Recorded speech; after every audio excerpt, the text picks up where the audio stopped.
number 2. I'll drink to that.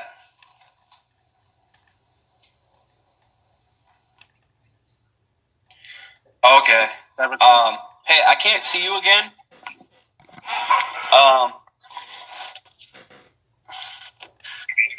Okay, I can see you now. My thing's kind of blurry. Okay, what happened? You just like... No, I had to change was it your location. Okay.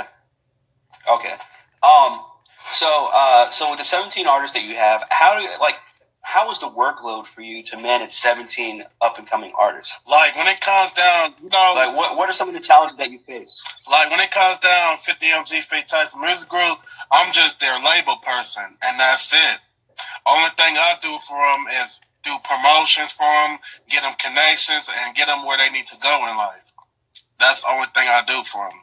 But the rest, they do on their own because 50 MG Tyson Music Group, it represents the label and the group and promotions, and that's it. It don't represent nothing else. Okay.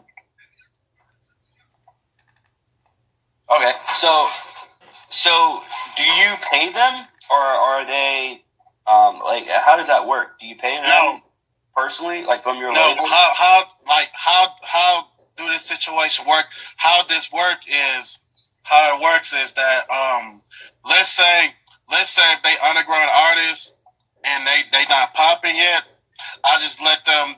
I don't pay them though, but what I do is that let's say if they sign with a label, not sign with a label. Let's say if they start getting paid, if I help them get paid and everything, and if I boost their career up and get them knowing and all that stuff, and they end up taking off and stuff, and they still rapping 50 MG and everything. If they was 50 MG at first, only thing I'm gonna say is that, see, all I ask is for like my credit though. Like they get 50%, 80%, I get 20%.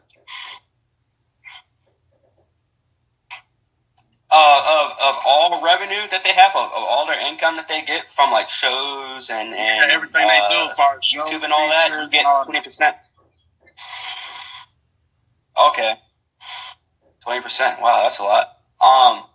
I guess I don't know. That's not bad for a label. No, like for 20%. Me as a label person, I take 20%, but for them as an artist for 50 MG, they get 80%. Okay. Yeah. My cousin Big J, he wanted me to ask you a question about the women twerking in your videos. How do you find those women? And have you? I mean, I'm gonna just be straight up. Have you ever slept with any of those women? No, that never happened. No comment, and like the music. Wait. No comment about what? About sleeping? No, I never did that because like most of the thing I did, it was a music video I did called Miss Pretty Brown Angel, and now I'm saying it was a music video I did, but you gotta understand because you gotta follow the image and follow the song because you gotta understand like if you had like a dance type beat, like a club type beat, and you come up with a song, it's only by right you have certain females like that twerking your music video to make it look right, as legit. But far as sleeping with them, no, I never did nothing like that. Because it's always a business before anything, business before pleasure, not mixed with business. Business before pleasure, yeah. Okay. So how did you find those women though? Like, I'm not saying go through all the people that you met to link up with them. But like, how did you? I don't know how to. To be honest, it's a long story with that. It's either sometimes I come up to them or they come up to me. And then only thing I'm gonna say is that I either when they reach out, most of the time they reach out to me like how much they show love to me, how much they support me, how much because sometimes I begin that if you need any video vixen, anything I got you. Sometimes I come up to them like certain females be like, hey, I'm gonna need y'all in this video. What's the budget is and everything, but but most of the time they will come for free because of my brand. Okay, so under your because I'm really infatuated with the fact that you have your own label. Like 50 Tyson has his own label. That's crazy. That's amazing. That's something that should be praised a lot more because you're not working for the man at this point. You are your own boss at this point, that's right? true. And has that always been a goal of yours? Yeah, it's always been because back in 2011, I was thinking about calling my label TCR, Twin City Records. I was thinking about calling that, but that kind of died down because I wasn't claiming it too much. And I even had people make me logos of Twin City Records. But the thing was, nobody wasn't from Twin City outside of Minnesota, and then it didn't really look right for me calling it Twin City Records. And I decided some years later in 2014, I call it 50MG, 50 Tyson Music Group, instead of Twin City Records. Okay. So is there anything that you do for the artists in terms of like providing them a producer or anything like that? Somebody that can give them beats? Somebody that can give them when it comes down beats, like let's say if they need beats, studio time, I set them beats. I direct them towards producers. I just direct all of them. I just direct all of them towards the art. I direct my artists towards those producers. I direct the producers to my artists, so that way they work together. Okay, all right. I mean, as far as I can see, you are one hell of a manager. You wouldn't consider yourself a manager. You just consider yourself as an owner at this point, the owner of the label, right? You kind of cut out. But when it comes down vice president and general and all that stuff, man, I don't really got that. But I do got like a first lady ever in 50MG who's been around me since day one when I first started the movement. Shout out to my homegirl Ray Ray Bat out there in Trenton, New Jersey. She been even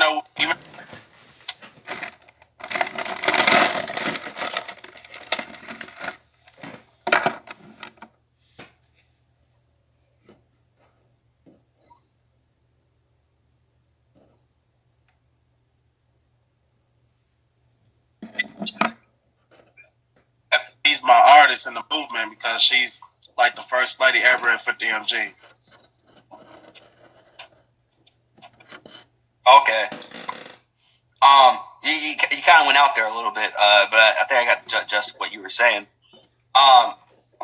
So before we get in our pro wrestling bag, because I'm very, very nerdy when it comes to pro wrestling. But before we get to that bag, I do want to ask you. Can you hear me? Yeah, 1 second.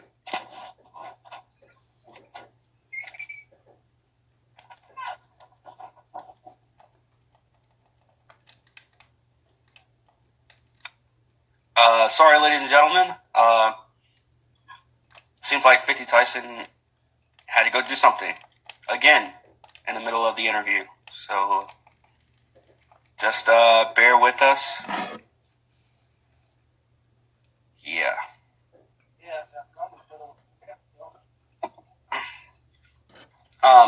But shout out to everyone who has joined so far. Seems like quite a few of you actually have. Let's go up here and look at some of these comments. Some people said, hey. Oh, there we go. Kiki W007 said, have you ever helped the homeless? With two question marks. If you're asking 50 Tyson, I don't know. I guess we'll find out. I will definitely ask him once he comes back, if he comes back. Me personally, have I ever helped the homeless? Of course I have. Quite a few times. Yeah, in my lifetime. So that was cool. Okay, so totally forgot what I was even talking. Oh yeah.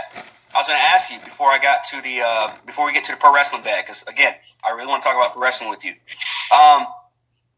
Another question I had was that I was viewing some of your videos on your Instagram profile, and I saw that you were smoking. What are you smoking? A cigar or a joint or something like that? Or it's just weed. what was that you smoked? That was just weed. You said what? That's weed.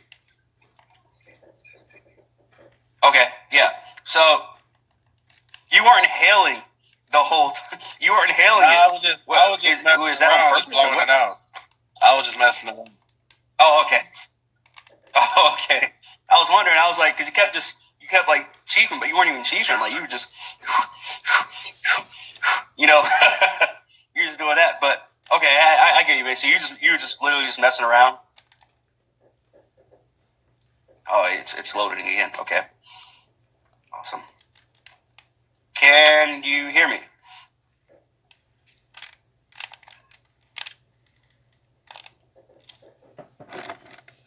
Again, people, I'm sorry about this, but when we have interviews with different guests, we don't know their connection, stuff like that. Yeah. Hey, all right. I'm gonna have to. Okay, there we go. All right, 50. I'm gonna ask you. Did you hear my question? I believe so. Okay, yeah. So you just messing around on IG? Around. Yep. Okay. Cool. So we talked about again. I'm gonna get to the person back. Don't trust me. I will. Another question I had in terms of since we were on the subject of women recently. So do you have? Are you in a relationship? Do you have a girlfriend, a wife? Do you have kids? I'm single with no kids. I'm single with 0 kids, but I got nieces and nephews, but I don't got no kids. Okay, that's awesome. So where do you see yourself in life in this decade? By the end of this decade, having a wife and kids and raise them the right way as me, follow the right way as discipline when they get older to the top. So one day when I be gone, like they be the next people to take over to the generation. That's if they follow my dream, or they'll be doing something else. that's the same way I feel in terms of entertainment as well. Like, I personally don't want kids, but if it were to happen, if I meet the right person and she makes me feel like, okay, I trust this person in raising and actually raising the next generation or helping raise the next generation, then maybe. But so far, no. Fuck no. Not in this world. Not in this day and age. Not in this world. To be honest with you, like where I come from in Minnesota, it's hard to find a loyal female in a relationship to build a kid in the family because the end with these type, with this type of generation with these certain females, but it's just like and I'm just looking at it like like what I'm saying, ain't just my state Minnesota, it's just this new era. This new era is just not what it seemed like today. Because just because you bump into a fine female at a restaurant or a strip club or a nightclub or a bar, that don't mean she a loyal person. In the inside of her. I mean, it's always good to have fun. So, as being the celebrity of 50 Tyson and being this artist of 50 Tyson, do you, over the years, in terms of, even, especially being on tour, on top of that, how many fans have you had throw themselves at you while being on the road? Or not even being on the road. How many fans have you had throwing themselves at you, period? Shit, I had a lot. When you build up a fan base, when you do, you gotta have people go crazy, start wilding out. I remember one time, it was a homecoming game. I graduated from Edison High School. We played against a 2-hour high school football team named Redwood Valley. And after the game, Redwood Valley people, that was all. It's a white high school. It's a white school. They start jumping on me and start going crazy. Like, oh my God, that's 50 Tyson. And it felt like I'm at a concert. That's 50 Tyson. That's awesome. And speaking of football, how successful were you in football? I was good though, because if you don't mind me asking, when it comes down defense, I'm good at defensive tackle and stuff.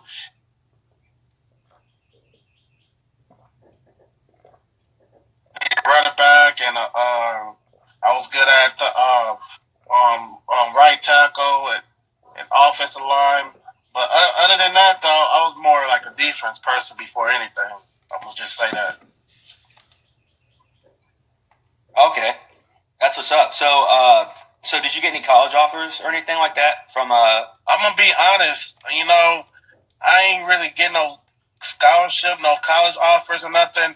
Cause I'm gonna be honest. I was more my music, and then the high school I went to, man, it was just all bad. We ain't hardly win no games like that. And I don't know that anybody who got full scholarship. Only thing I'm gonna say is that I'm doing me. I'm doing me right now, and then like when it comes down full scholarship, I'm not even main focused on playing sports and like right now and semi-pro, and I'm just more focused on the music. No, No, I'm gonna be honest. yeah, I was meaning like in high school. Like in high school, I played 4 years, but don't get me wrong though. Like I thought about playing pro and play college and then semi-pro because I have my brother, and my dad's side pretty much did a lot, but they didn't do pro. But like I thought about all that. But when the 50 Tyson thing happened back in 09 and 2010, when I went viral, I started focusing on music. Oh, that whole thing took off. Because it was hard for me to do that part. That shit was not easy at all. Now, I ain't on no Vlad shit or anything like that. But have you slept with any of the fans that have thrown themselves at you over the past decade? No, I'm gonna say no. What's crazy? I always thought in the future I maybe get caught up at the club or anything. Like I seen Chief. Like don't get me wrong. Me personally, I never did nothing like that. But when I was around Keith back in the day, man, when Chief Keith first did his show.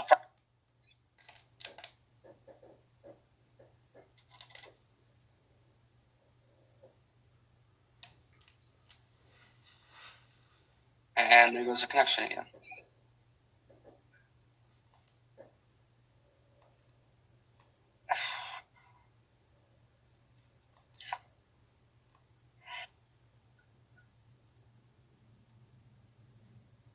Hey, Fifth. I don't know if you can hear me.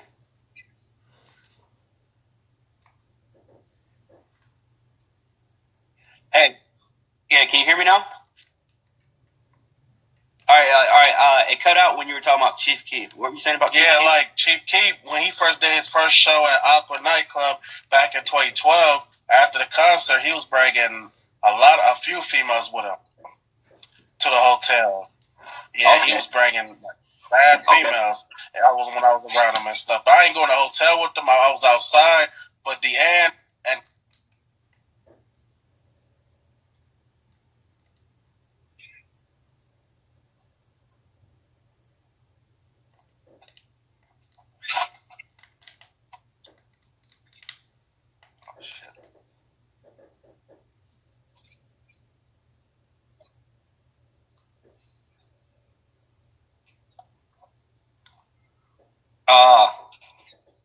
but okay.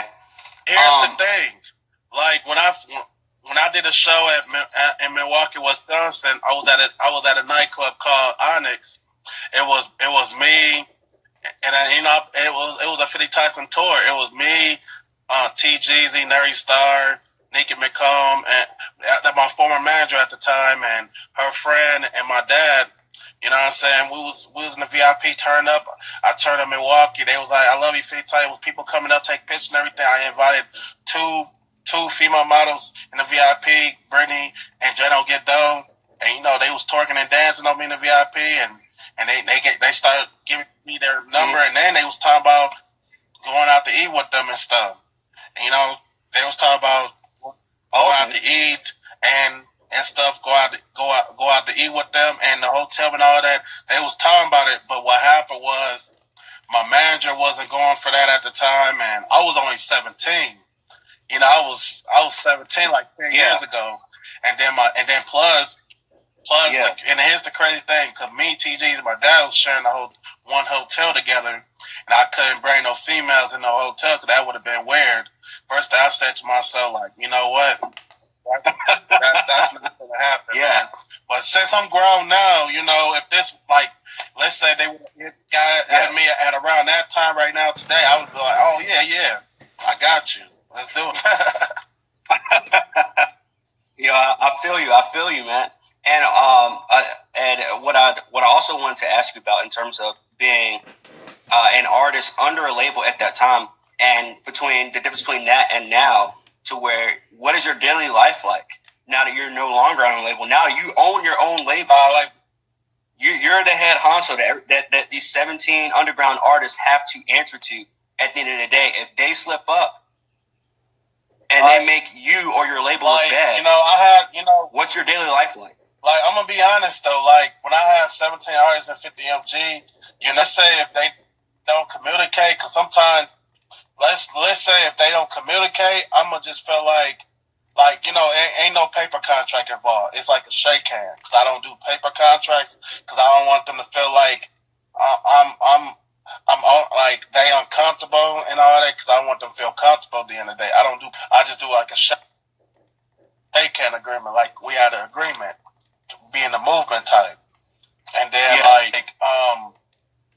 like let's say if they don't communicate with me, then I just hit them up, see what I've been up to. But like most of the time, I just tell them like, man, let me know what's new y'all working on so I can promote it. Share the link to me and let me know what I got going on. Y'all don't let me know, I ain't gonna know nothing, But like I have people who don't communicate. Yeah. I get a little frustrated sometimes, and then sometimes I get that. Oh, they had this to do, this doing, that's holding me back, and then I used to always get that too. Sometimes I just feel like, one time I felt like I brought them in the movement for nothing, but come and find out they still showing loyalty at the end of the day. Because, I'm a type of person. Yeah, if you loyalty for the movement, cool. If not, then, you don't have to be here. You can leave anytime. That's a good contract right there. Because if they blow up and they get picked up by a bigger company, they can just go. And they can still give you your credit as well. Right. Saying, let them know, hey, this is where I came from. Right. Let's say they signed with a label contract and the whole time it was 50 MG, I will look at it some type of way. Like, just don't forget who helped you at the time nobody never did. And don't forget where you came from. Don't forget where you came from. Pretty much. That's the only thing I'm going to say. That sounds like a sweet deal. Another question I had about your label, because this whole label thing is just, it's amazing. It's amazing the fact that you own your label. Are you ever open to artists that aren't trying to get into the hip-hop genre? Let's say someone who wants to go into rock or country or pop. Would you be open? Do you have those kind of ties with someone who you could hook them up with someone into those genres? Oh, yeah, See, at the end of the day, man, I don't got that in my movement 50 MG. Like, cause most of them are rappers, they do other things. If I had rock stars, other countries, and I would want to join the movement 50 MG, I would have been surprised. I would be like, okay, cool. You know what I'm saying? Let's do something nobody never done before. Maybe, cause if you look at K. Michelle, she's doing country music right now. Like, and then like if you look at Lil Wayne, he did a rock album back in the day.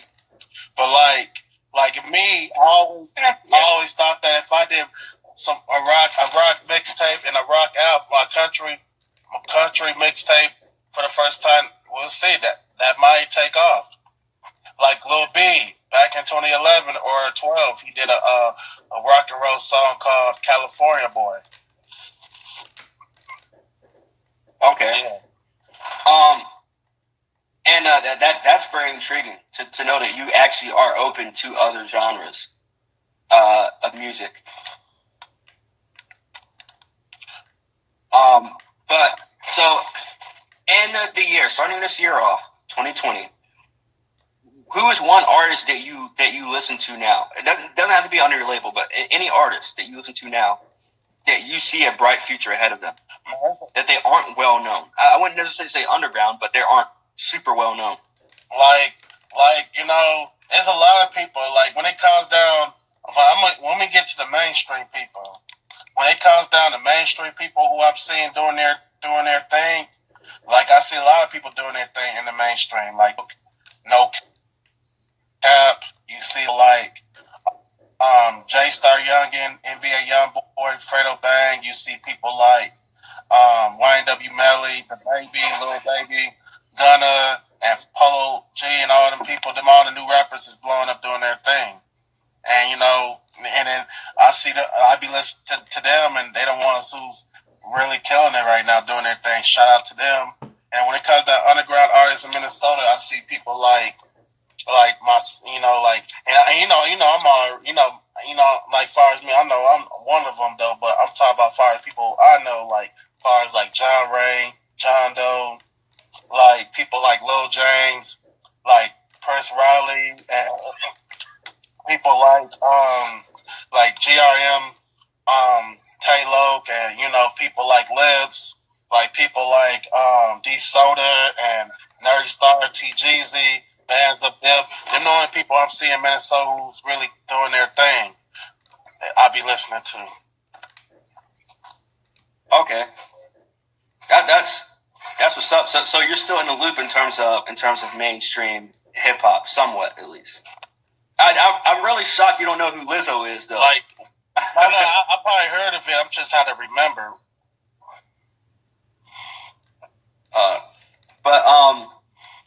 Yeah. So now what I want to do, I want to get into the whole pro wrestling thing, because you are a big pro wrestling fan as well, yeah, right? I've been a huge WWE wrestling fan since the day I was born in 1993, because my dad used to watch it on TV and used to show me that stuff on TV when I was a kid, and then that's how I started being a fan of it. Ever since till this day, I still love it. Like, have I ever thought about becoming a professional wrestler? I have. Then I was like, you know what? I'm not going to do all that. I'm just going to love it for the fun, for the fan, and just show love and support to it, though. But maybe do some movies with them. Maybe do some music with them or something, but not wrestle, man. Ain't for everybody. But I feel that because music. I feel that because I personally, I'm from Virginia, and okay, you're loading again. Okay, there you go. Can you still hear me now? You can hear me now, right? No? And he froze again.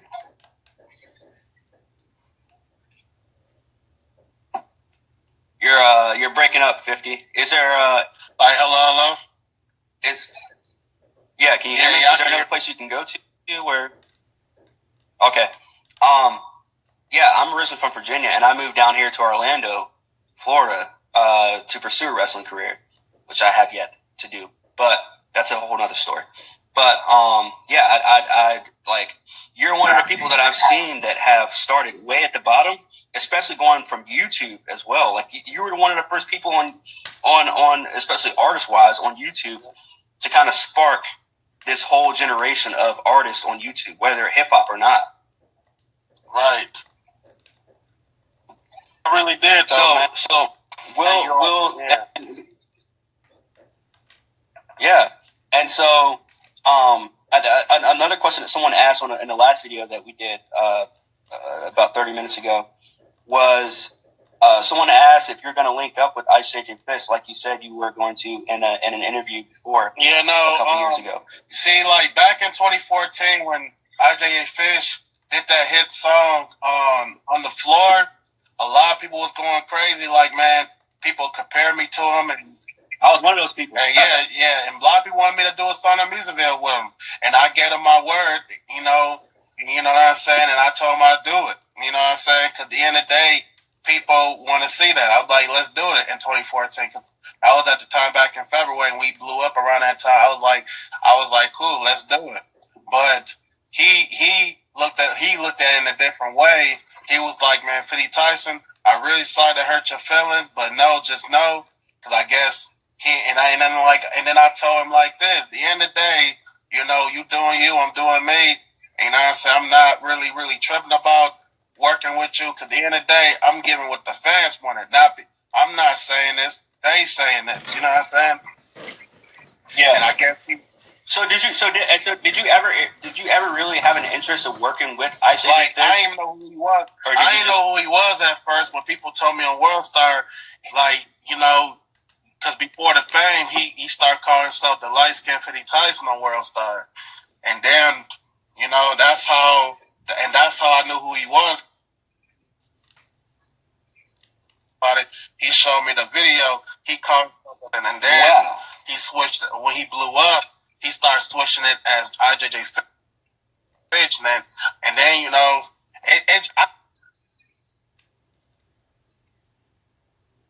I must want a competition with me though,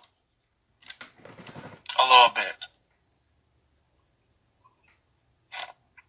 So is there any beef? There's no beef really between IJJ Fish and 50 like, Tyson. It's not really no beef. Like, we followed each other on Twitter and everything, and we respect each other. Don't get me wrong, but we just don't speak to each other all period. Yeah. It's just that where he comes from.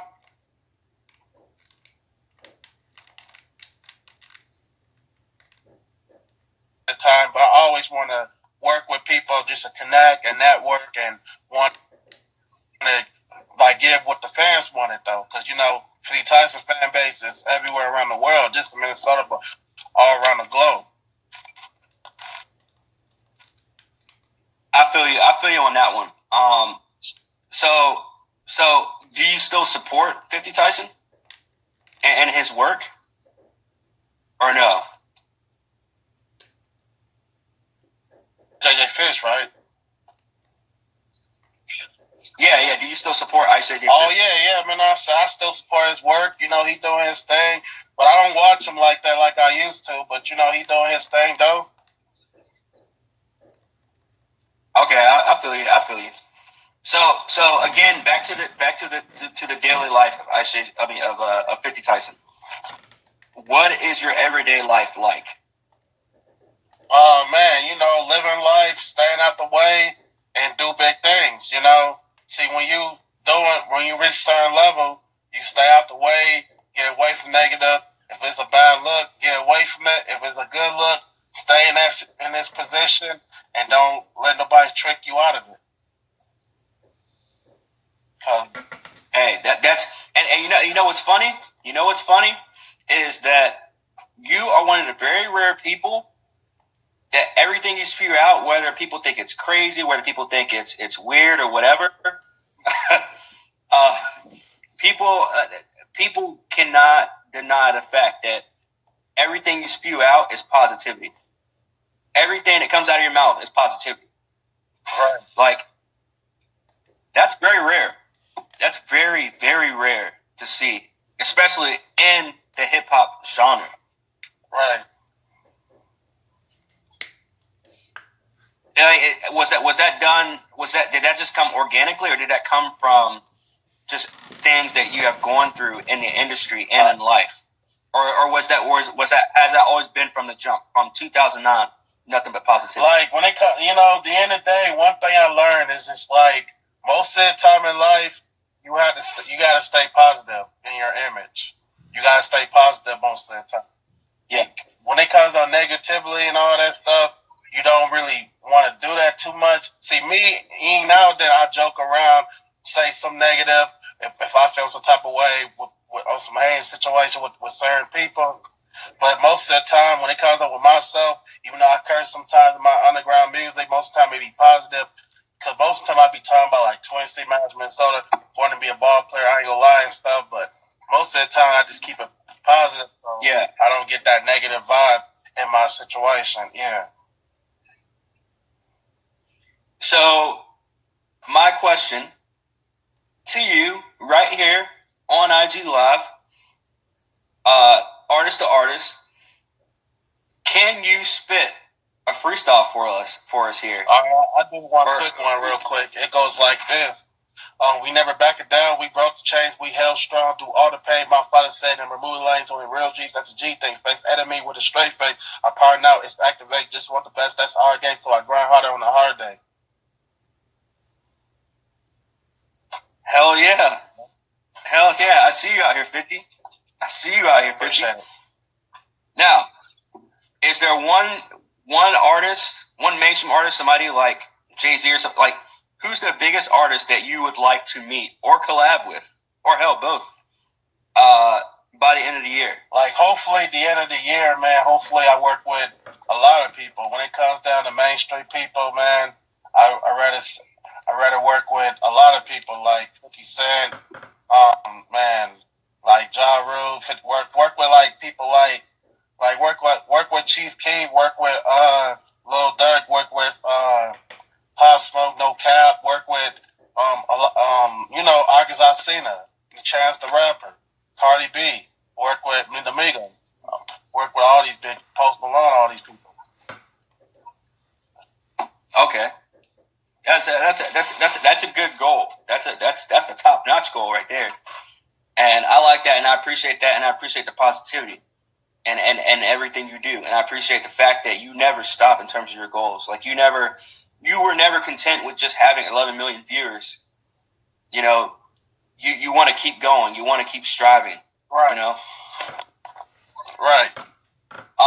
So we're now that we're winding down, getting in an interview.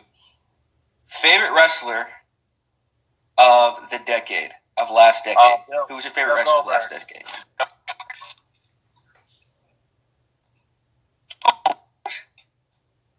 Of the whole decade of 2010, from 2010 to 2019, your favorite, the wrestler of the decade was Bill Goldberg. Yeah, man. Like if I'm gonna say besides Goldberg, I could say John Cena, because John Cena was one of mine, and Randy Orton, Roman Reigns.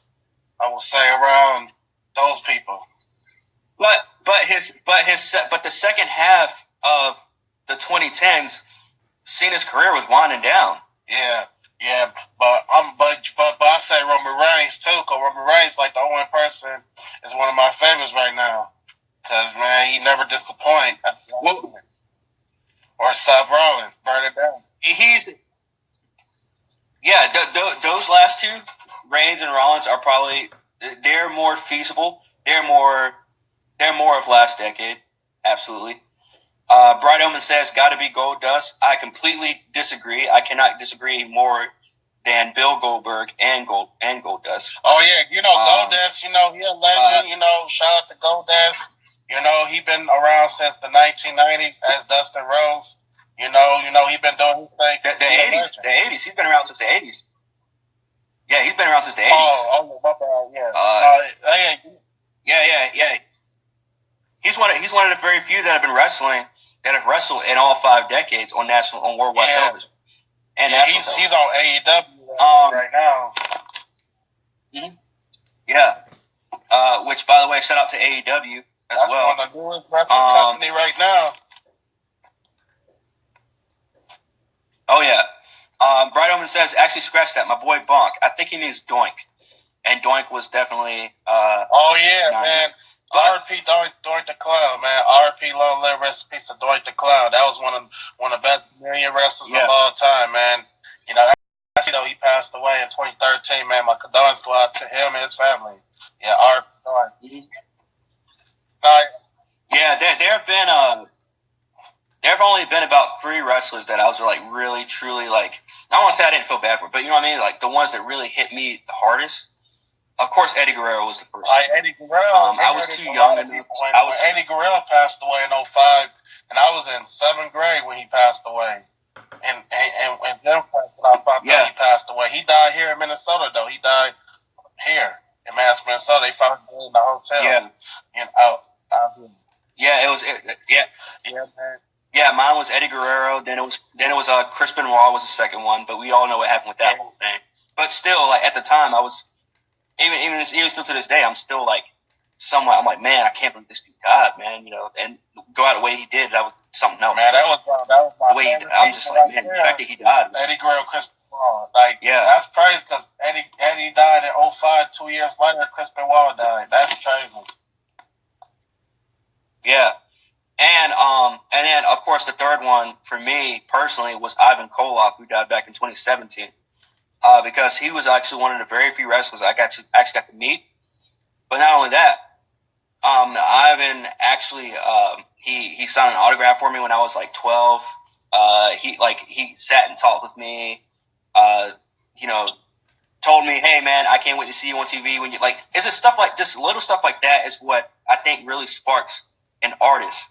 Little stuff like that where a wrestler just tells a kid like, "Hey, man, I can't wait to see you on TV when you're all grown up." Little stuff like that is what sparks some of the biggest artists that are out there today, some of the biggest entertainers that are out there in the world today. So I truly do believe that just little comments and just meeting someone, little things like that can really spark something even bigger. Right. And Nathan Armstrong 93. Nate, what up? Nate says, this is my boy Nate. Nate says, got to meet Nature Boy. Woo! Yeah, he actually got to meet. He actually got to meet Ric Flair. Oh yeah, man, that's my guy. Still jealous that he got. Yeah, still jealous that he got to meet Ric Flair. How do you feel about Ric Flair's impact on the hip hop culture as well? Oh yeah, I'm gonna be honest though. I heard about the music video Offset and Offset did Ric Flair. Ric Flair was in the music video with them. I still haven't seen the music video yet. I still need to see that. Yeah, you just go to YouTube and type in Ric Flair drip. Hey, you heard the song, I heard the right? song many times in the car. I'm like, this shit crazy. Yeah, his daughter cold too right now. That's awesome. You say what? His daughter is cold right now. Charlotte Flair, she's killing it right now. Yeah. Oh yeah, she's definitely in my top 10 of wrestler of the decade of the 2010s, 2019. Yep. Because Charlotte really went from like the bottom to the top. I mean, granted her name and all that stuff, but just amazing stuff she's been able to do. So you got to put Charlotte Flair in there in the conversation as a wrestler of the decade as well. Yeah, man. Yeah, she gonna be around for a long time before she retired. Yeah. Oh yeah. She's definitely going to pass 16. She's definitely going to pass 16 reigns. I can tell you that much. 16 title reigns. So she's definitely going to pass because she's already at 8 or 9 at the moment right now. Or hell, I want to say probably 10, including the NXT Women's Championship. So yeah, she's up there. She's up there in terms of title reigns and longevity as well. So regarding this, is there one thing you want to get out to the fans of 50 Tyson and people who don't know who 50 Tyson is that are watching this or going to be watching this on YouTube? Any message you want to get out to the people?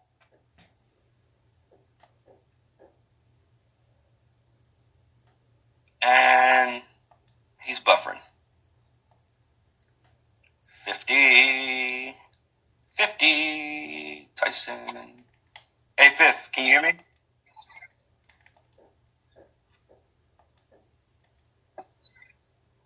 Can you hear me? Hey, can you hold on? Can you hear me? Oh, you're still buffering. I can hear you now. Yes. My advice is, stay focused. Don't let nobody tell you can't do it. Keep working hard. Keep chasing your goals. Whatever your dream is, whether it's music, wrestling, hockey, basketball, or football, whatever your dream is, chase that goal. Because, like Eminem said in his song, don't miss your chance to blow, because opportunity comes once in your lifetime. Mm-hmm. Yep. Absolutely.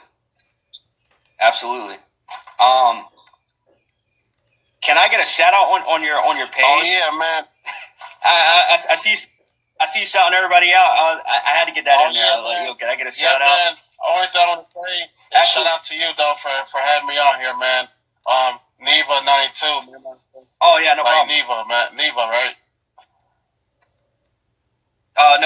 Neil VA 92. Neva. No, Neva. Oh yeah, Neva VA. Oh, you need VA 92. Yeah. Nail VA. But yeah. VA, Nail VA 92. Shout out to Nail.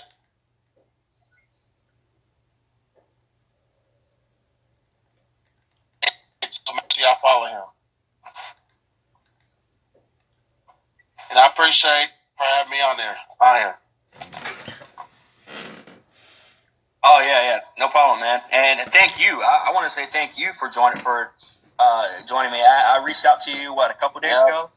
At this point, about having you on here and doing an interview and putting it on YouTube.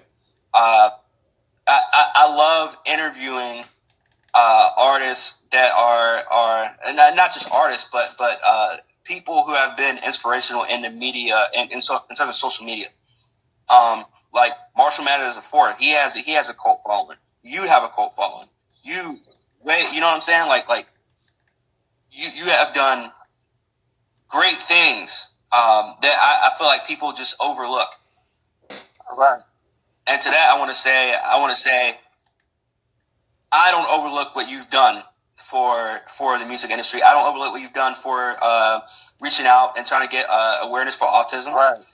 I don't overlook all the things that you've done in terms of all the obstacles and barriers you have faced and have broken over the past 10 or 11 years now at this point. Right. All right. So I just want to say, thank you for joining. I hope to do this again. Hopefully with better connection. Yeah, man. Next time. Next time we're gonna do it on Skype because I haven't been on Skype for almost 2 years.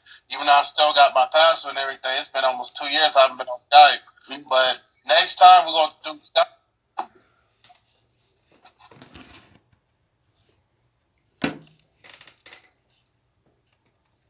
Oh yeah, we'll definitely do Skype next time. Yeah.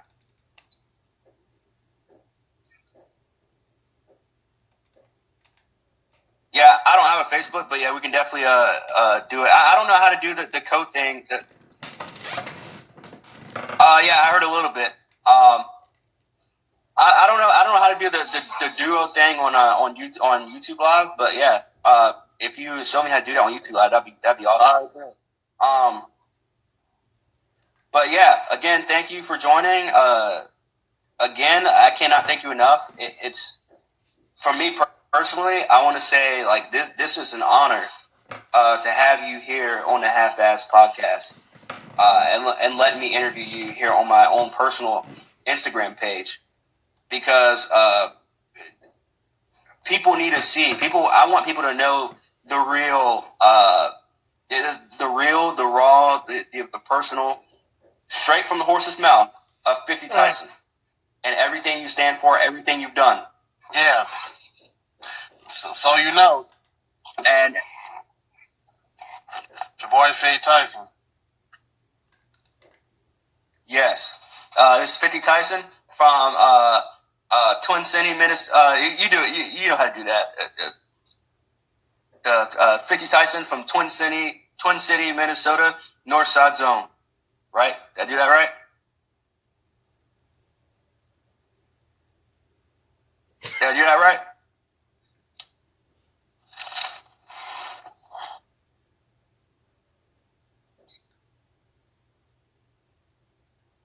All right, ladies and gentlemen, I want to say thank you all for joining. Obviously, he had a really bad connection, but next time we'll do it on Skype for you guys. I promise you guys, we are going to do an interview with 50 Tyson again, whether it's on Skype or whatever, but make sure we have better connection for next time. This will be up on YouTube by the end of the night, so make sure you all go to Half-Ass Podcast or Half-Ass Pod on YouTube. I'm going to type it into the comments. And there we go. Yeah, so make sure you go to Half-Ass Pod on YouTube and watch the interview that I just did over almost 2 hours with 50